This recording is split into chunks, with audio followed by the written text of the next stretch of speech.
Hello everyone, I'm Jane Palfreyman from Allen and Unwin, and I'm thrilled to welcome you to the online launch of Big Blue Sky, Peter Garrett's remarkable autobiography, which is being published tomorrow. Thanks to those of you who sent in your questions to Peter. He read them all with interest and chose a selection which I will now put to him on your behalf. So Peter, the first question is from Daniel Johns.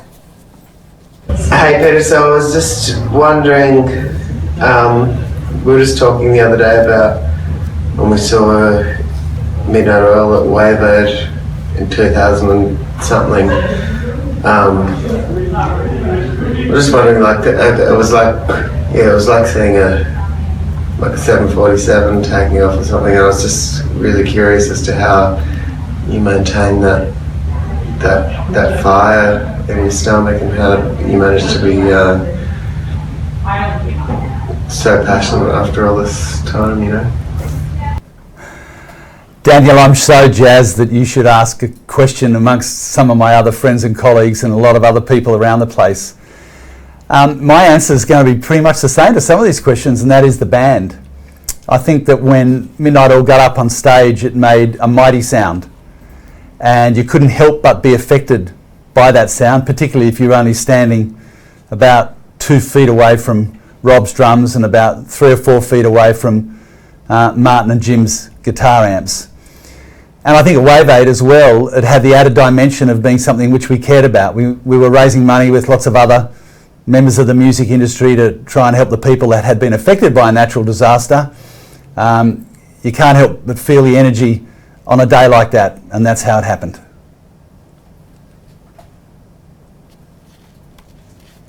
Can you name 4 experiences, one prior, 2 with the band, 1 after, that most shaped who you are? I thought this was a really good question, and it's not that easy to answer in some ways. Prior to the band, I think pretty much my growing up experience as a kid in the suburbs of Sydney, growing up in a pretty happy home and exploring in the bush and really developing a great love of nature. I think in the band, obviously, very early days, they're always the formative times for any group of musicians, and just taking ourselves out onto the road. The first tour that we did when we weren't even Midnight, it was still Farm. And there we were down the south coast of New South Wales, playing in these tiny surf clubs, putting together a bunch of songs, some of which Rob and Jim had written, some of which were covers, and just the whole thing hanging together by a piece of string. And then finding yourself many, many years later in front of the biggest global audience at that time in history at the closing of the Olympics. Big experiences for me, both as a member of Midnight Oil and also the person who was standing out the front. And since then, I think it's coming out of politics and back into a connecting point with my beloved family who, as I've said a couple of times already, hung in with me for so long when I was very busy doing other things. How did you select the title for your memoir? Did you consider any other alternative names? Yeah, we had a short list, a couple of names. Actually, it's interesting, Daniel John's first question, one of the short titles I had was Aerial View. I think Daniel had a song, Aerial Love. Hear the Time Clock Sing was another possibility, and there were a couple of others. But at the end of the day, I was up at Barunga Festival in the Northern Territory. Paul Kelly and Gurumul were playing up there. I got up early one morning and went and sat down by a creek, and all I could see above the ridge line was this big blue sky. And there it was. From where do you channel the incredible energy that you bring to your on-stage performances? What drives you? Well, I love music, and people sort of look at a performer on stage and wonder what it is that's going through his or her head, but generally speaking, it's probably the current that's going through their feet that really makes the thing work. And that's what live music is all about. It's a really visceral, tangible, pulsating experience. And I think, for me, it was always being in front of the band and having them make this holy racket and just saying, okay, that's the sound that's now infecting me, and here I go. Who has been the greatest influence on you? Again, another really good question. I think obviously growing up, my grandparents and my parents, probably my mum's dad, who was a really quiet guy that just went about his business, trying to do good things for people in the community. Never really heard him raise his voice, never heard a cross word. There may have been one, but I never heard it as a kid. And quite humble. I mean, you know, we're in this generation and this time where it's all about me, you know, the giant me generation, and I don't think I ever heard him talk about himself at all. So he certainly has been a pretty strong influence on me. Explain why monotheism and mammon produce such negative outcomes on humanity. Yeah, well, I'd like to thank Kev Carmody for this really easy question, and for me to try and answer it on give my own answer reasonably quickly. So I think my answer to Kev's question, and for those of you who don't know Kev Carmody, who are watching from overseas or Oils fans in other places, fantastic Aboriginal singer-songwriter, and I think a big compilation of his work is due pretty soon, so keep an eye out for it. The monotheistic religions, in part, I think if you read them in a way which is objective and dispassionate, are really talking about human nature and another kind of nature as well, the nature of God. But it's the human nature element that I think they've got something to tell us about at their best. And it's people that are creating the world, the misery and the joy. It's not necessarily the fact that they believe one thing or another. Sometimes they use that as an excuse or a reason, but it's really human nature that's driving these things. It's the same with mammon. There's nothing intrinsically wrong with money. Everybody needs money to get by, to survive. It's just whether your total focus is on money, and it's the love of money that replaces the love of other things that I think is probably the message in all of that. So put it down to human nature, Kev. That's where I'm at anyway. Tell us about the first ever Oils concert. Okay, well, you really you're going in deep and going back a long way.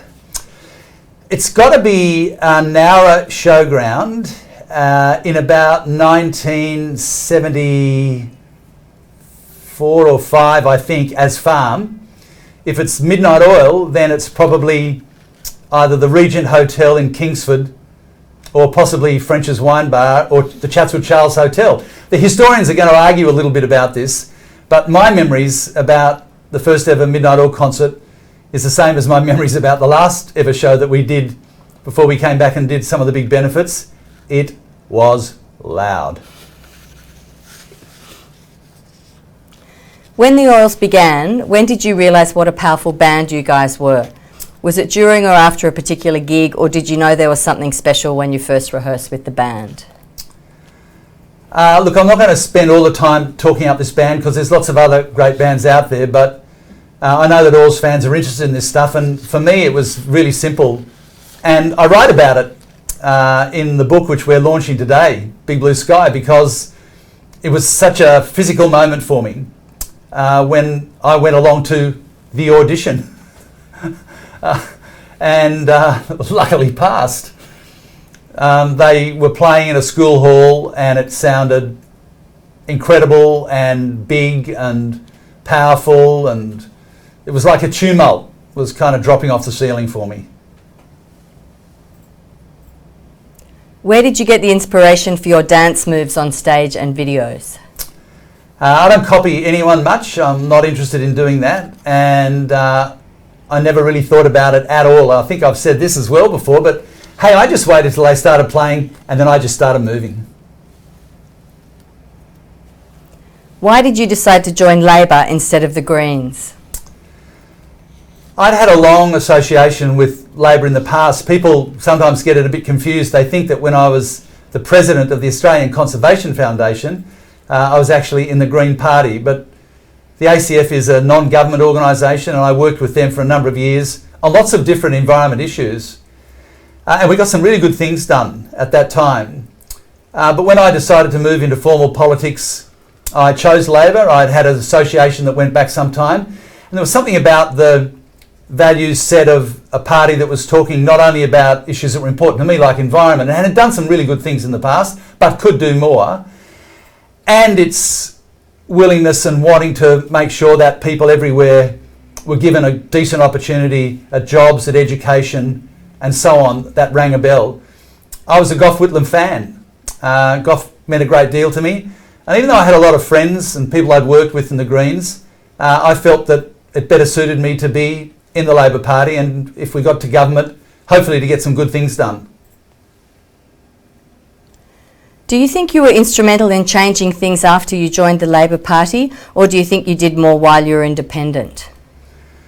Well, it's really interesting because I read David Brooks writing about this in the New York Times, and he talks about a different sort of way in which nowadays we look at culture. We look at institutions and we're quite distrustful of them, and we expect the worst of them, and we think about our own perspective on things, but there's not as much balance perhaps as there could be. So I've put a list of things up on my website that I'm proud of, that I did with Labor Party members, with other colleagues when we were in government. And each one of those things, if it was the only thing I got done in 6 years in government, I would have considered it worthwhile, if you like, to have taken that step. But there were many more. And I think that outside the Parliament, I did other things, as other people do. So it's not either or, it's not one or the other. Now, I've done both. Both have got their challenges, but doing both can also provide, hopefully, some decent results. What was something that surprised you when you became an MP? I guess one of the things that surprised me was the fact that quite a lot of people in the Parliament didn't know that much about music. I should have guessed that, I suppose, but and there were others who were really knowledgeable and loved their music. And it was kind of interesting because the Parliament's no different from a hotel or a club or a street or a classroom. It's made up of all kinds of different people, but that was a little bit surprising. And I think the other thing, how much more driven by clocks and time the process was. And it kind of has to be because it's government, it's a big thing. You need to keep it moving reasonably efficiently. But as someone who hadn't paid much attention to time in the past, it was a bit of a wake-up call, if you'll excuse the pun. When you were a sitting Member of Parliament, what did you consider to be the most satisfying thing you did? Well, for me, one of the most satisfying things was representing people. And my electorate was in Sydney. It was called Kingsford Smith, and it ran through the southeastern suburbs, down the coast towards Botany Bay where the airport is. And it was a very diverse electorate with lots of different people in it. Aboriginal people living down in the La Perouse suburb, professional sportsmen and people from advertising industries and media in some of the northern suburbs, lots of families, immigrants. I mean, just a fantastic electorate. So connecting with people and trying to represent them well was the thing which really meant something to me as a Member of Parliament. The next question is from Swans legend and hero Adam Goods. Hi Pete, it's Adam Goods here. Been a big fan of your work over the last couple of years and big fan of your music. My question goes back to your music days. Where does the inspiration come from for you singing about the Aboriginal and Torres Strait Islander people? Thank you, Adam, so much for asking that question, and I'm sure I speak for a lot of people watching this and who'll maybe check it out later on to say that we're pretty big fans of yours as well, mate, given what you've done and what you've said. The inspiration, I think, came, as some people will know, when Midnight Oil first visited and toured to remote Australia, where Aboriginal people were still living, with an Aboriginal band, Warumpi Band. And out of that trip, our knowledge increased a little bit and then a little bit more. And we saw how people were living, we talked with them, we heard some of the issues that they were facing. And that really had an impact on us, and it was reflected in things that we did afterwards and also in the music we made, particularly on albums like Diesel and Dust. What or who inspired you on the path of activism? Do you remember your first cause? I reckon it's probably my mum that inspired me on that path of activism, because she was pretty active and politically engaged, and it was something which I didn't see as out of the ordinary. And the thing that really got me going, apart from when I was at school, the war in Vietnam, which is going back a long time now, was surfing in shit and crap down at the Manly beaches and Curl and Freshwater, where I used to surf a lot when I was younger, and also when the Oars were starting. And it just seemed mad that we were pouring raw sewage and rubbish into the ocean. And that really did get me fired up, and there was a big campaign that followed it, and partly successful as well ultimately, which was good. Had music not been your initial calling, do you feel you would have reached the same numbers of people and personal achievement in another way? Greg, I can't answer that question very easily, although I think it's a pretty good one. It's really up for other people to sort of make a guess at that, have a stab. I think one of the big misconceptions about Midnight Oil, and actually about me as well, is that we deliberately set out to have an agenda, to do certain things in a certain way, and end up with results. Whereas actually we weren't stumbling around in the dark, but we were just finding our way as a band, just like you do when you're growing up. You're just finding your way. I mean, you know there are things you care about, but you're never really sure where you're going to end up. And we never courted, sort of the popular acclaim when we started, and it wasn't our raison d'etre, it wasn't our reason for being as a band. And it's the same for many activists who are working now, who no one knows about, who are doing their thing quietly, getting about, whether it's trying to save a little bit of bushland in an area where they live, or whether it's working on climate change issues, or doing something around what's happening in the Middle East and trying to help people who are affected by some of the terrible violence there. They just do it because they feel it. They don't really necessarily think about where they're going to be in 5 or 10 years' time. So I can't really say. All I can say is that you go with your instincts and you follow your heart. What was your favourite subject at school and why? Well, I'm going to cheat a bit. I had 2 favourite subjects. One was music, no surprises there, and the other one was English. So music's pretty obvious, even though it was classical music, but I still kind of enjoyed listening to it and seeing how bits and pieces fitted together. But I really loved English. I loved the written word. Hacking through Shakespeare was a bit of a chore when you're 14 or 15, but if you persevered with it, you sort of came to understand why his work is considered still to be great. Tale of Two Cities. I remember when I first read that as a kid, I was just absolutely blown away by the power of the written word. And I enjoy words, I enjoy writing words, and so English was a natural fit for me. I can't say the same thing about maths though. Bad. Very bad. Are you still opposed to nuclear power, and if so, why? Yes, I am, and I remained in opposition to it ever since I first encountered this issue. 3 reasons, basically. It's very dangerous, particularly the waste. Safe management and storage of the waste for tens of thousands of years is highly complex, extremely expensive, and will outlong most of the civilizations that we can even dream about. It's very expensive, and it won't be a quick solution to dealing with climate change, because these things cost a lot of money to build and then to manage, and then you've still got the waste problem. And finally, because they produce dangerous substances which can ultimately end up threatening the world if they become enriched, uranium and nuclear weapons and the like.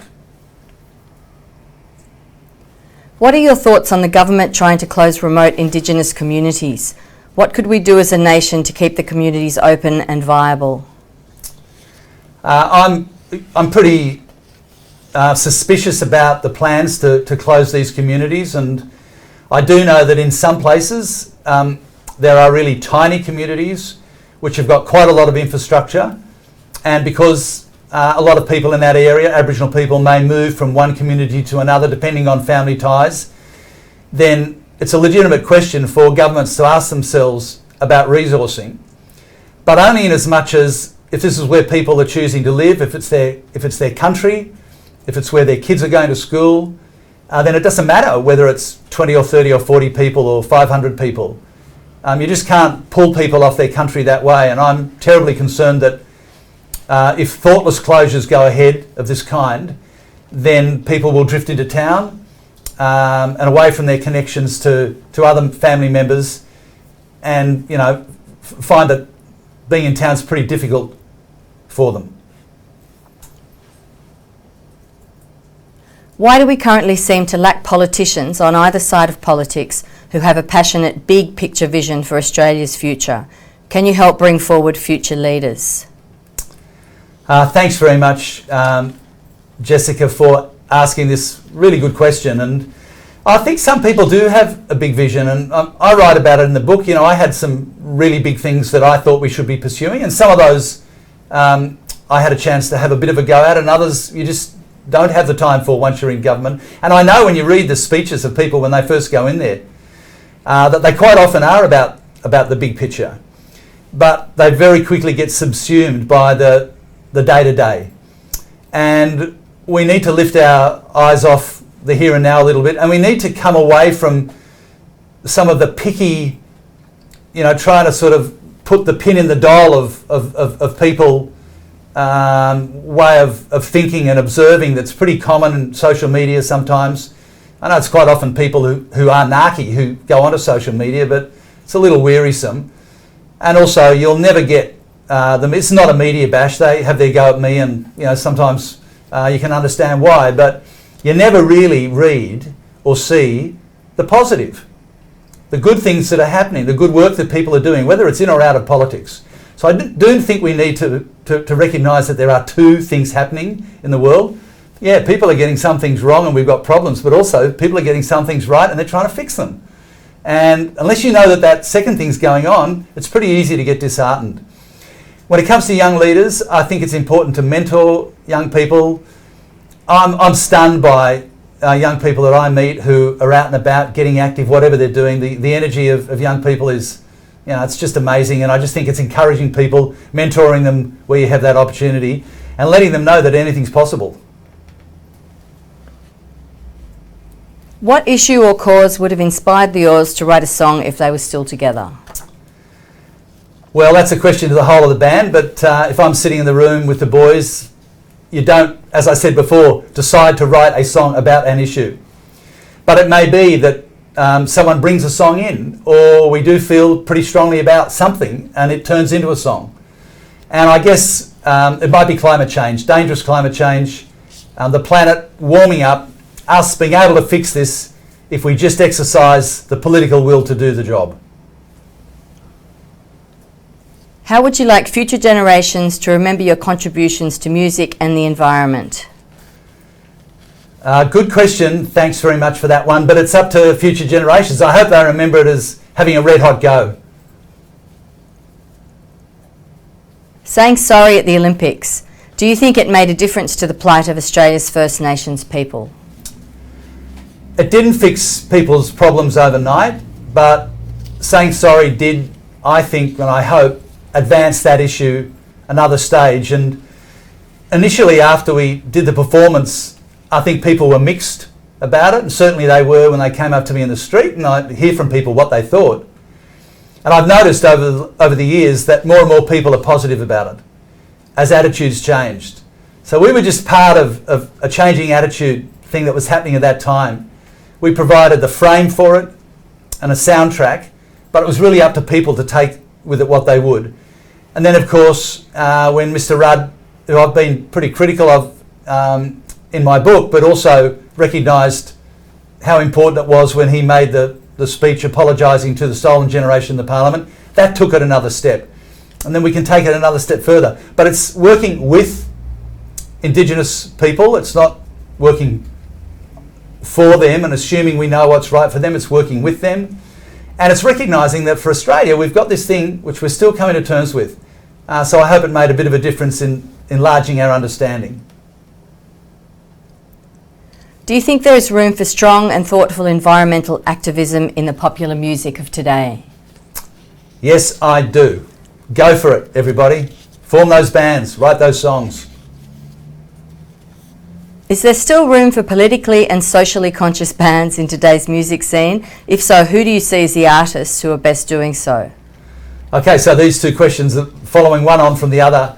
Well, look, just to pick someone at random, John Butler, out there, being upfront about the issues that he cares about, setting up his Seed Foundation to do good campaigning work, and there are many others. Were you taken seriously when you entered politics? How did you approach the doubters? I didn't approach the doubters, and Yeah, look, as far as I'm concerned, I was taken seriously. I'd been into the Parliament a lot when I was ACF President. I knew some of the people who were in there. I'd worked with people like Prime Minister Hawke and his office during a period of big environmental gains. But the one thing I did do when I went in was I started at the bottom again. So I started as a backbencher. I didn't have any formal position or shadow ministerial responsibilities. And I just hoped that by my efforts, I might be able to work my way through. How did you manage the balance between maintaining your personal integrity and working as a politician? What tips would you give to anyone who's thinking of trying to have a positive influence on public policy? Helen, it's such a good question. And I think one of the difficult things for people to grasp is that you don't lose all your values simply because you become a politician. In fact, you take your values to a place where you think they can make a difference. But in a political party, there are going to be policies that sometimes don't exactly match where your head or your heart is at. And you accept being a team player. And if you want to change those policies or oppose them, then you do that. But you do it behind closed doors. You don't do it in the full glare of the media, who, of course, would immediately say division in the ranks and, et cetera, et cetera. So I think you've got to hold on to what your values are and understand that you're trying to do something for the greater good. Making the judgment about that isn't always easy, but if you feel that you're doing that, then it's worthwhile. And for people who are considering it, you're going to have to grow a couple of skins because you'll be subject to a lot of criticism, and you're in a conflict-ridden environment, which most of us don't occupy, which is you've always got your opposite number trying to cut you down to size or make a point or criticise you. And that's part of the robust debate that goes with politics. I'm not saying that shouldn't happen. I'm just saying you need to be prepared for it. The next question is from Hunters and Collectors, Mark Seymour. Hi, Peter. Well, this latest Senate report presents a scathing assessment of conditions in the detention centre on the island of Nauru. There have been 3 reports in the last 2 years, and all of them depict the same appalling picture of trauma, mental illness in children, sexual abuse, physical assault, and other crimes against children. So, Peter, if you were still in office, what would you do about this? Thank you, Mark, for a very deeply thought question. And the answer is object to it. And you're right, it's in recent times particularly that we've now learnt more about what's happening in places like Nauru. And I noticed even today a young Labor Party Member of Parliament starting to speak out about it.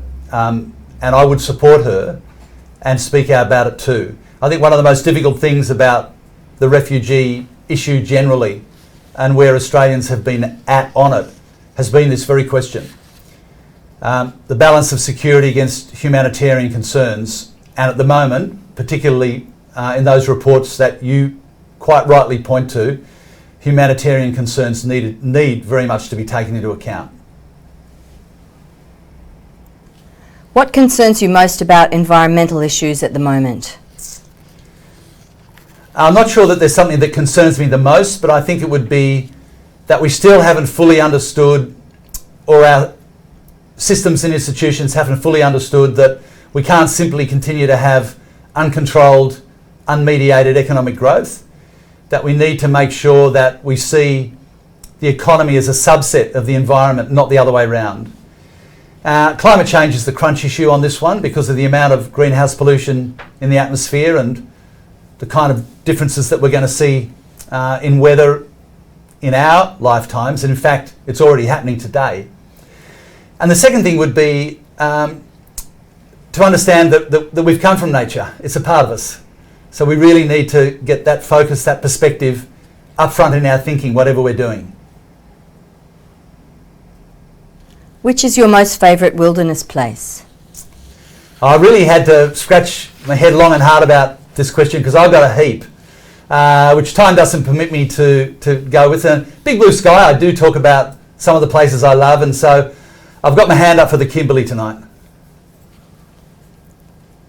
What inspiration do you get from your return visits to places such as Papunya in the Western Desert? Well, it's been a place that had an impact on me and on Midnight Oil and other people who I've travelled with when we first went out there. And the inspiration is in the landscape, the living culture, and the sense of timelessness that surrounds these places, whilst at the same time being very aware of some of the pretty tough challenges and living conditions that people are experiencing. So for me, it's a two-way thing now. It's partly going back to places that I really love to be in and catching up with people who I've gotten to know, but it's also seeing how they're going, how they're managing their lives, and having a look at some of the issues that they face and seeing whether things can be done to give them a hand along the way. Have you ever swum to Wedding Cake Island? I've never swum to Wedding Cake Island. I don't think I'd get quite that far. But I used to start the Wedding Cake Island swimming race when I was still a Polly. And let me tell you, those men and women were a lot fitter than me. Do you think In the Valley would make for a good movie, and who would you want to play you? Well, every family's different, and every family's got an amazing story, and everyone watching, and including the people I'm here with, and Jane's family, you know, it's just amazing. You sit down and start talking to aunts and uncles and grandparents, or delving back, and you find all these amazing things that go on in any family life. So if we're dealing with a hypothetical, well, if it were to be the case, okay, it would make a really interesting story, and you've got colour and movement, you've got different geographic locations, you've got the big sweep of history. And he may not like this, but I'm opting for William McGuinness if someone has to play me. Do you feel the loss of great live venues will have an ongoing impact on young bands in the industry? Has Australian music lost its uniqueness? I don't think Australian music has lost its uniqueness, and some of our young bands are doing very well overseas. Now, some of them sound like approximations of what's popular in global charts, and others to me sound pretty Australian. But there's no question that people need places to play. They still do, and I think they always will. And so the big loss of live venues that we saw through the 90s into the 2000s, I think was a blow to music in general. And we're starting to see that even itself up a little bit. People have got more opportunities to play at festivals than they ever had, because there's lots more of them, and they also get opportunities to do stuff online, which they could never do before. They're the pluses. But the minuses is that we can't easily go and see people down the street, in a wine bar, in the corner of a cafe, in a hall, in a club, and we need those opportunities. But even more than that, the bands and performers need that opportunity, because that's how they develop. Ultimately, they're relying on that audience connection to let them know how they're going. Outside of Australia, what city or venue did you feel a real connection with when performing? Well, we performed a lot in Europe and North America, and I think we used to base ourselves in New York towards the end of our touring period. So I'm going to say New York. It's a brash, big, noisy, upfront town. You're sort of headbutting one another there, and everyone's still smiling. And the venues are fantastic. Radio City Music Hall, Jones Beach, which is a little bit off Manhattan, but which is a beautiful open air amphitheatre with sort of the beach behind you. And the clubs of New York as well. Unfortunately, I know that some of them have closed down since we played there, but New Yorkers are pretty gritty, and they got into the oils pretty quickly. And now a question from Katie Noonan. Your songs were radically educational, and I think that was a pertinent and vital part of your identity as a band. You shone light on subjects that were uncomfortable but necessary. When was the last time a song did that to you? And if not recently, do you think that modern musicians are kind of wimps in that way? I don't think modern music is asking the questions that you guys asked, or educating in the way that Midnight Oil did. But I'd love to know if a song has educated you recently in the way that your songs educated me. Well, thank you, Katie, for a really thoughtful question. I think one of the reasons why the Oz music, to some people, and Katie and others, particularly when they're discovering music, had a kind of an impact was not because of me and necessarily any individual member of the band. I think it was because we sort of got our group mind together to make something that worked when a song came in. Once that happened, we were able to sort of work with it and get comfortable with it and make it work for us as people and musicians.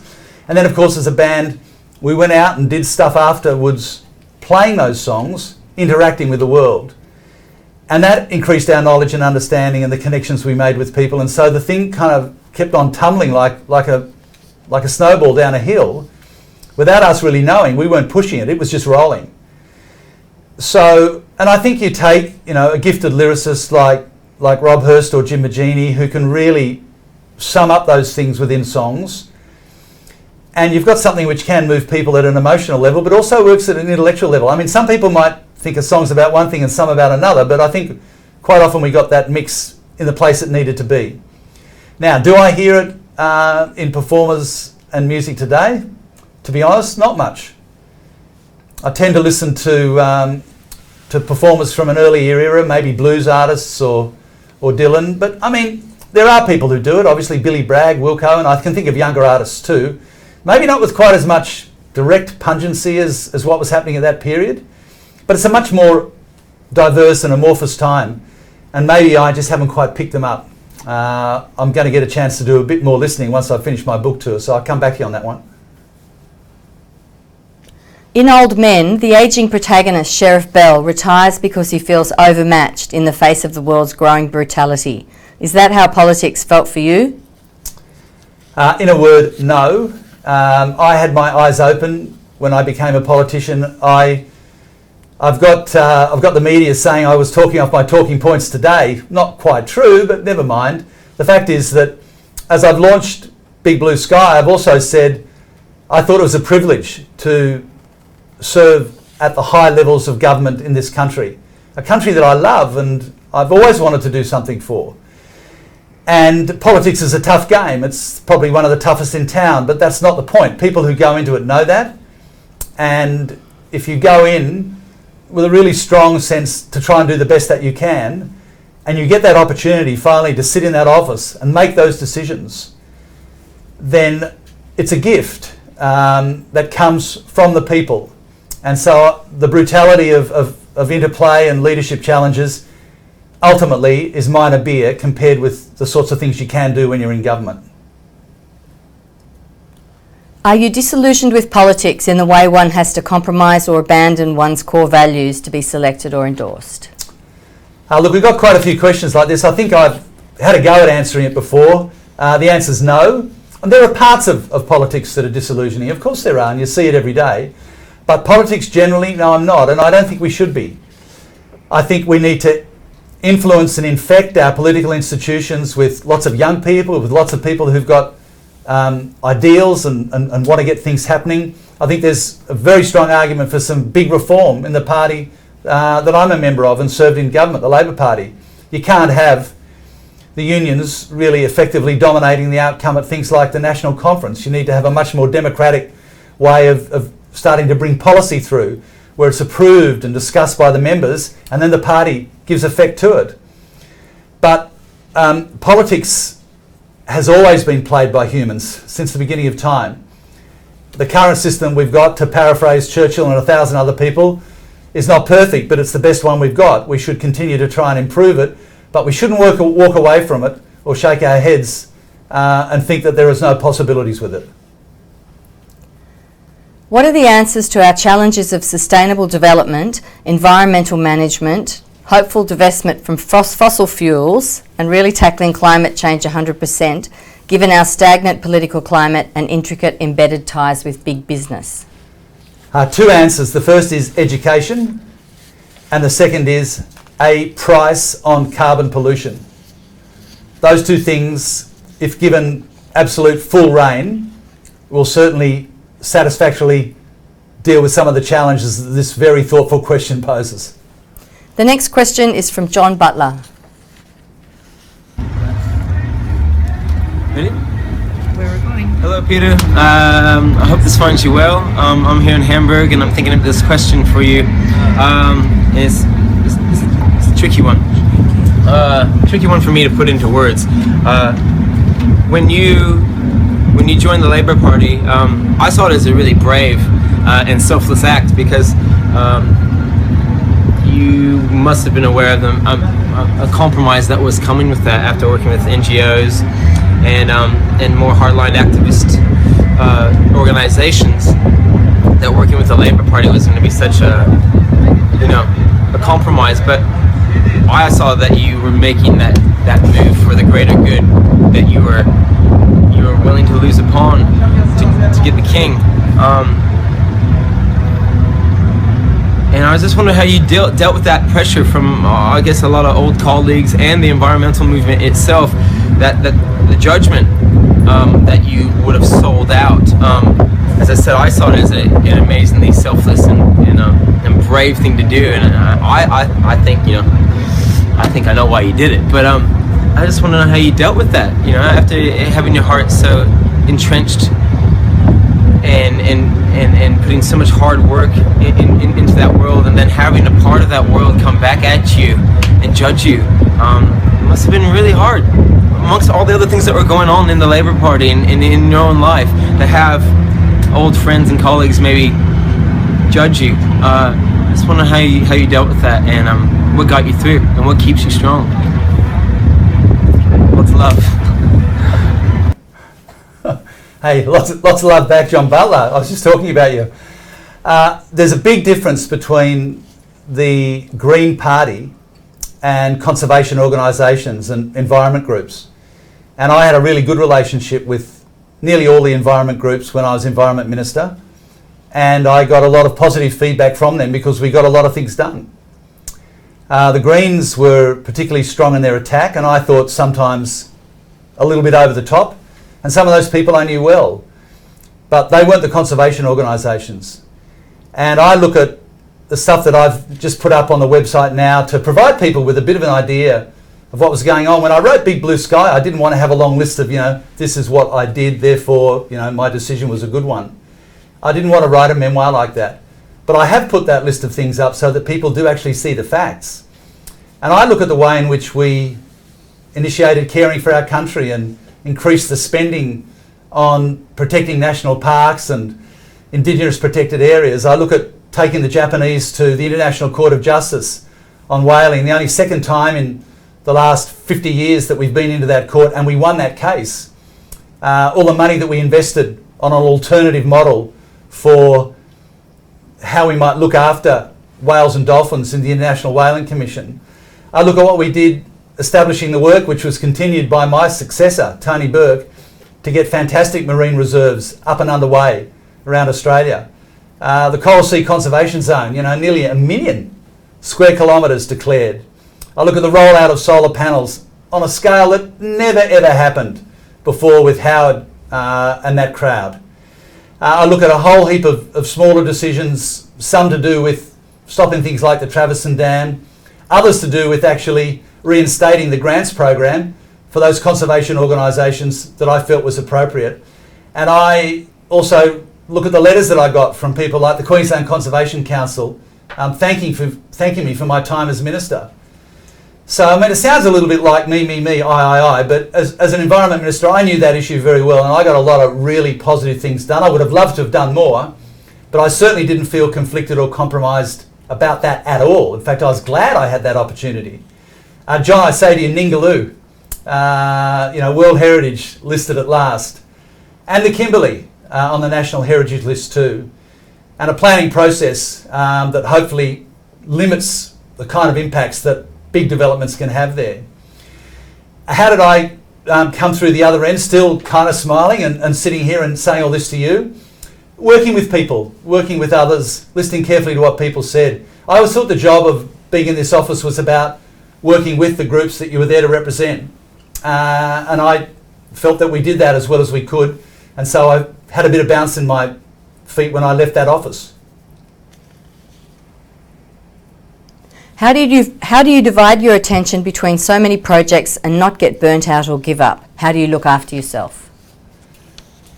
Well, I've got fantastic people that work with me. I've got a very understanding wife. I prioritise. I try to stay away from Netflix, and I'm not very good at Trivial Pursuit. What casts your favourite shadow? I love this question. The big eucalypt in my front yard. Is Rob Hurst the best drummer you have seen and played with? Without question, and I would have know. Is it true that when you played at the Narrabeen Antler, you would run out the back during guitar solos and dive in the surf, then come back and keep singing, or is that an urban myth? Read the book. What CDs live in your car? What albums get played most on your USB mobile phone or iPod? Okay, in the car at the moment, what have I got? Charlie Payton, Dragon's Greatest Hits, some Atlantic's Rhythm and Blues, a couple of things compilations that my daughters have put together. I'm a big Julian Casablancas fan, so I'm sort of getting into what he's doing at the moment. Paul Kelly and the Merry Soul Sessions, that's about it. How do you think we as Australians can do better in helping the environment? It's a good question, again, a little similar to one of the earlier ones. We've got to get out there, we've got to let our politicians know, whoever we're voting for, that it's a priority issue for us, and make sure that they understand that. We've got to make sure that our young kids, as they grow up, get to enjoy and celebrate a little bit of nature and put a value on the natural world. And I think, finally, we've just got to sit back and say, we're not going to allow the natural world to be diminished in any way further. If it comes into our arena, our backyard, to do something about it, we'll step out and we'll be there. And I know people are doing that as we speak right around the country. Do you think you're able to make a more powerful contribution to the community as a musician or in your life as an official politician? Well, this is another good question, Jess. Look, they're different and other people make those calls. I think that many conservationists and many people in non-government organisations spend a lot of time trying to knock on the door and get into Canberra and speak to governments and people who are in power there. My door was always open to people and I listened to them, and where we could, we tried to do positive things within the policy frame of the government for them. So I've just listed a whole bunch of stuff in answer to, I think, a question from John. But they're different roles and different positions, and for me, I got the opportunity to do both, and for that I'm particularly thankful. If you could, what one thing would you do differently? I'd probably explain myself a bit more. I think that, in fact, some of these questions are pretty good examples that if you let other people tell your story at different times, then that's what everybody ends up thinking. And I really had my head down when I was in politics. Every time I popped my head up, it felt like someone was going to have a go at it, or it might be misinterpreted, or as a very high profile candidate or a celebrity candidate, you're always going to attract a bit more attention as you go. And instead of managing all of that and sort of getting caught up in it, I made a decision just to really knuckle down and sort of roll up the sleeves and get into the trenches on stuff like policy, which is the kind of word which makes everybody watching this book launch, online book launch, go to sleep. But it's really the thing that makes a difference. And I got across that policy stuff and really tried to get on with doing it as well as I could. But others got a chance to tell the Peter Garrett story for a while, and they didn't tell the true story. So I probably should have been out there a bit more. That's partly why I've written this book. What single moment do you believe defines your career? I think it is the closing ceremony at the Olympics. I mean, we come back to it, but it was just a marriage of Midnight Oil's previous musical and political life with an issue that we cared greatly about at a time when our Conservative government and a Conservative Prime Minister were turning their backs completely, and with a national and a global audience of amazing reach. And it felt authentic and right for us to do it. And I think because of that, it's probably the defining one. What has been the highlight of your life? Marriage and the birth of my kids. And here's a question from Skipping Girl Vinegar. Hey, we're Skipping Girl Vinegar and we've got a couple of questions for you. Amen. Hi Peter. Do you think you had more positive political influence as a politician or as a musician? And why? Well, here's another band. And Peter, I was wondering, when you were in politics with the Labor Party, what were your most helpful creative outlets? Hey Peter, after all of your extensive touring both in Australia and particularly overseas, what would you do differently if you were to do it again from, I guess, the hindsight of doing so much, or what would you repeat the same? Cheers. All right, see you later. Good luck with the book. All the best. Wow. Well, the Skipping Girl Vinegars, who I saw a while back and continue to grow and go from strength to strength, have asked quite a few questions. And I think the first one is horses for courses. If you can go in and work in a company or in politics in a community group and feel like you're having a crack, go and do it. I think that if it comes to issues around which one's more important or otherwise, it's whatever drives you, wherever you get driven to be. Bands get driven to perform and create and they end up on stage. But people who are activists end up in activist organisations. Those who want to exercise power gravitate to politics. Hopefully you take your values with you when you do that. On the question of the creative outlets, well, I didn't have many when I was in the Parliament. I found that quite a difficult thing. I found that it was a little bit like kind of a room without any furniture in it, and there was nowhere to sit. So you just kept on walking and kept on talking. And so certainly coming out of the Parliament has meant that I've been reconnecting with music, and that has been a wonderful thing to do. Final question about the road and what we would have done differently. I think for any young band, the thing to do is to get away quick. You might not have much money, you might get homesick, it might test you because you haven't kind of been together for that long period of time in another country, in a strange place with the strange food and all that. But if you get away quick, you make friends, you come back, and it gets easier. Do you still write material that one day you may perform? And if the answer is yes, then will it be on today's environmental problems? Well, actually, as I've just said in my last answer, one of the unexpected byproducts of doing this book and getting out of the Parliament was picking up the guitar and having a bit of a play. So look, we'll probably do something with that at some stage. It won't necessarily be about environment problems, it'll be about whatever's spinning around the head. Is there any chance to see you on the stage or with a new album? Look, I really don't know whether we'll end up getting back onto the stage and creating more music as a band. I'll probably do some recording. The boys have been recording and doing their own thing. They've got another band as well.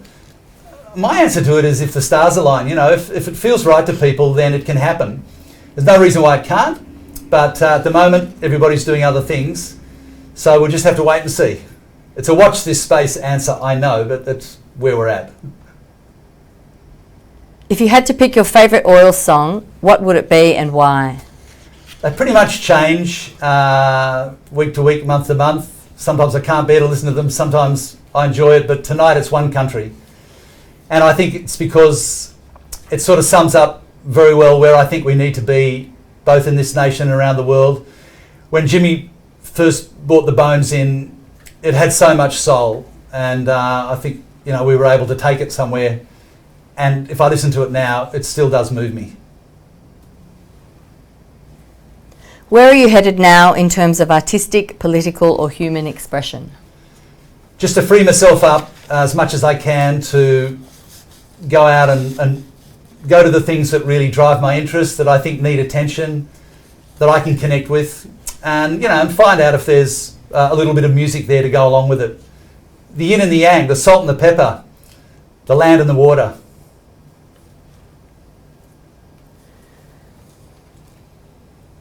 You have had an outstanding career as a musician, then continued your commitment to social justice and the environment as a successful politician. Now, as an elder, what do you advise young people today to carry on with the causes you espoused? Well, David Suzuki is someone I admired enormously. I thank him for that question, and it's to really bring the same kind of rigour and passions that he brought to his work to whatever you do. And I think if you throw yourself into it and give everything you have, then you're acquitting yourself as well as you can. And so that's my advice as an elder. Thanks, David. Did you find this book a hard one to write, or did the words just flow? I found it really challenging to begin with, but once I picked up speed and got into a routine and had a bit of a roadmap to where I wanted to go, I actually enjoyed the process of writing and the discipline of sitting down, reasonable working hours, and trying to get 600 or 700 words or whatever it was done every day. It was good fun. What are you going to think next? Wonderful question. I'm going to think of the best that I and everyone around me can possibly be. And the final question is from Paul Dempsey. Hi Peter, congratulations on the book. My question to you is, you have to spend 6 months in a leaky boat with either Tony Abbott or Kevin Rudd. Who's it going to be and why? I really love Paul Dempsey, and this last question is funny and also very challenging to answer.